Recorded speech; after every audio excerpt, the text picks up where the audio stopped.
你听得懂吗？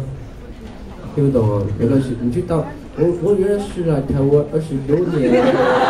所以我这中文不是很标准。对，我从来自台东嘛，所以如果我不晓得今天怎么会那么多人，还有吓一跳，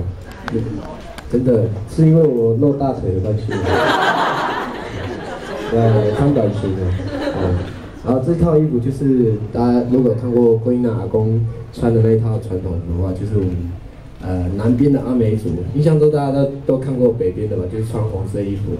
对，然后南边的阿美族男生的服饰就是大家现在看到这样子，然后我们是穿短裙的那个男生啊，会不会很不习惯？我绝对不会让脏东西跑出来。但是人家就是我们越年轻的男生裙子就越短啊，跟好像就是人家女生裙子越短就是辣妹嘛，对不对？我们那边很多腊肉，男生穿对，我们不敢讲我们是辣妹，我也不知道我们叫什么，但是我们传统的就是男生穿短裙，这样老人家是这样觉得很有精神，有觉得看完之后很有精神，这是我。很像哦，还是电脑修过头了，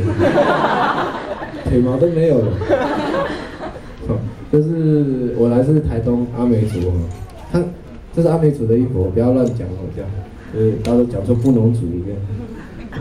阿美族通常都是比较白，然后比较高，比较帅。